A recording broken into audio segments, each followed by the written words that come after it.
मजाक करना अच्छी बात है, लेकिन इंसानों के साथ, आत्माओं के साथ नहीं। अगर आपको कहीं ऐसे जगह के बारे में पता चलता है कि वो जगह भूतिया है या वहां कुछ गलत है, तो वहां नहीं जाना चाहिए, क्योंकि फालतू की बहादुरी दिखाना बहादुरी नहीं, बेवकूफी होती है। ये कहानी मुझे कुरा से मिली है, तो चलिए शुरू करते हैं। और ऐसे और वीडियो के लिए सब्सक्राइब कर दीजिए मेरे चैनल को। आपका एक सब्सक्राइब मेरा सपना पूरा कर सकता है। हाँ, ये बात है नवंबर 17, 2013। ये तारीख मेरे जहन में हमेशा के लिए बस गई है। ये कहानी मेरी इंजीनियरिंग कॉलेज के दिनों की है। उस वक्त कॉलेज का लाइफ जितना मजेदार था, उतना ही एडवेंचरस भी। लेकिन उस रात जो हुआ, वह केवल मजेदार नहीं बल्कि रोंगटे खड़े कर देने वाला था। मेरे ग्रुप में 8 लोग थे और हमारा ग्रुप हमेशा किसी न किसी शरारत या मस्ती में लगा रहता था। ग्रुप में 2 खास लोग थे, रवि और रोहन। रवि जो हमेशा एडवेंचर का दीवाना रहता था और किसी भी डरावनी जगह पर जाने के लिए तैयार रहता था। दूसरी तरफ रोहन था, जो हमेशा शांत और गंभीर रहता था। हालांकि वह डरावनी बातों में यकीन नहीं करता था, लेकिन उसके चेहरे पर डर के हल्के लक्षण कभी कभी साफ दिखाई देते थे। रवि का बर्थडे अगले दिन था और उसने कुछ खास करने की ठान रखी थी। इस बार केक काटने की जगह हॉस्टल में नहीं होगी, हम उस पुरानी, अधूरी और डरावनी बिल्डिंग में केक काटेंगे। रवि ने कहा कि वह बिल्डिंग कॉलेज से थोड़ी दूर पर थी और लोकल लोग उसे भूतिया मानते थे।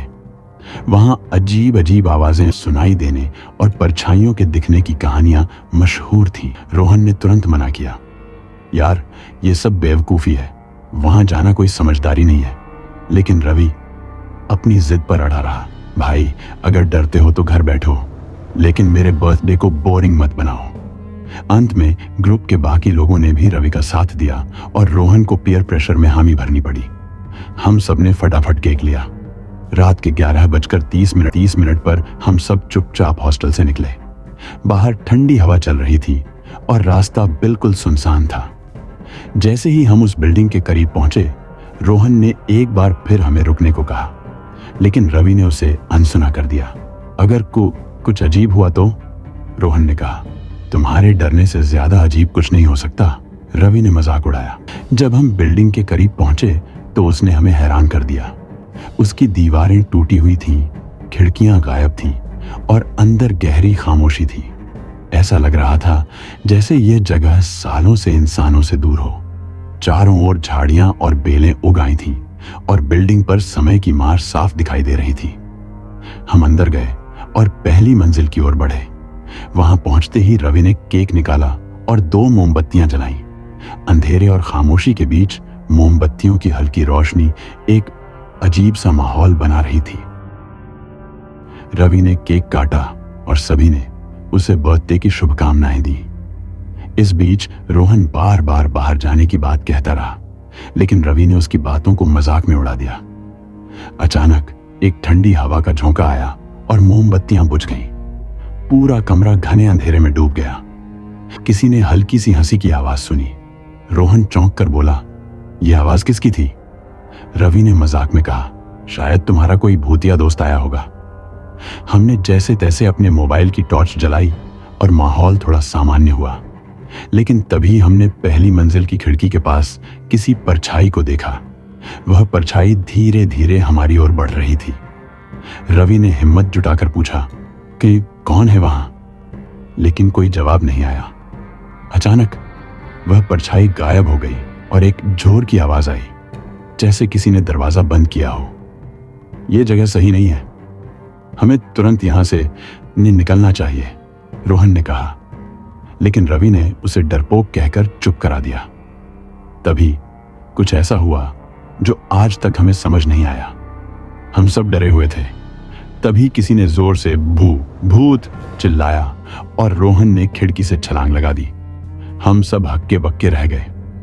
हमने बिल्डिंग की छत से देखा तो रोहन की लाश जमीन पर पड़ी हुई थी।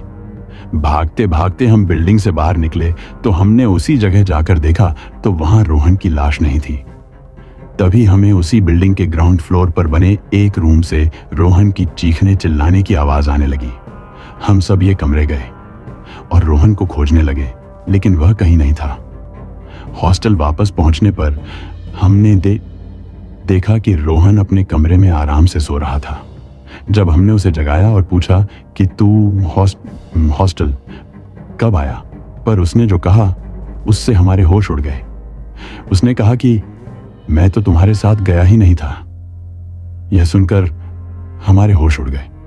अगर रोहन हमारे साथ नहीं था तो खिड़की से कूदने वाला कौन था? और वो लाश किसकी थी जिसे हमने बिल्डिंग के नीचे देखा था? अगले दिन हमने कॉलेज के पुराने गार्ड से उस बिल्डिंग के बारे में पूछा। उसने बताया 10 साल पहले वहां एक मजदूर का बेटा खेलते वक्त पहली मंजिल से गिरकर मर गया था। उस मजदूर का उसके बच्चे के अलावा इस दुनिया में कोई नहीं था। इसलिए अगले दिन उस मजदूर ने भी उसी बिल्डिंग से कूदकर अपनी भी जान दे दी और उसी के बाद से वह जगह बंद पड़ी है। यह सुनकर हमारे रोंगटे खड़े हो गए। लेकिन यह सब रवि को अभी भी मजाक लग रहा था। रवि के बहुत कहने पर हमने तय किया कि इस राज को जानने के लिए हमें वापस उस बिल्डिंग में जाना होगा। लेकिन इस बार हम बेहतर तैयारी के साथ गए। हमारे साथ कैमरे, टॉर्च और कुछ मोमबत्तियां थी। जब हम वहां पहुंचे तो माहौल पहले जैसा ही था, सन्नाटा और अजीब सी ठंडक। हमने कैमरे चालू किए और अंदर गए। पहली मंजिल पर पहुंचते ही हमने महसूस किया कि जैसे कोई हमारी हरकतों को देख रहा है। तभी हमारे कैमरे में एक परछाई कैद हुई। यह वही परछाई थी जो हमने पहले देखी थी, लेकिन इस बार वह ज्यादा करीब थी। हमने देखा कि दीवारों पर अजीब अजीब निशान उभरने लगे। ऐसा लग रहा था जैसे कोई बच्चा अपने नाखूनों से दीवारों पर कुछ लिख रहा हो। अचानक हमारे सामने एक छोटे बच्चे की आकृति दिखाई दी। उसने हमें घूर कर देखा और कहा, यहां से चले जाओ वरना तुम भी मुझ जैसे बन जाओगे। हम सब चीखते हुए वहां से भागे। हम लोग के साथ हमारा एक दोस्त शिवम भी गया था, पर जब हम वहां से भागे तो वो वहां नहीं था। हमने सोचा वो हमसे आगे निकल गया होगा। जब हम सीढ़ी के पास पहुंचे तो देखा शिवम नीचे से आ रहा था और वो खून से लथपथ था। हमने उससे पूछा भी ये किसने किया। उसने बताया कि कोई एक हट्टा कट्टा आदमी था, जैस कोई मजदूर। उसने उससे बहुत मारा। हम सब वहां से तुरंत निकल जाते हैं। उस रात के बाद हमने कभी उस बिल्डिंग की ओर रुख नहीं किया। आज भी जब वह घटना याद आती है तो हमारी रूह कांप जाती है। वह इमारत और वहां की रहस्यमयी घटनाएं एक ऐसा रहस्य हैं जिसे शायद ही कभी सुलझाया जा सके। लेकिन एक चीज तो साफ थी, जिसने शिवम को मारा था वो वही मजदूर था जिसने अपने बच्चे के मौत के सदमे में अपनी जान उस बिल्डिंग से कूद कर दे दी थी। अगर आपको यह कहानी पसंद आई हो तो इस वीडियो को लाइक और चैनल को सब्सक्राइब करना न भूलें।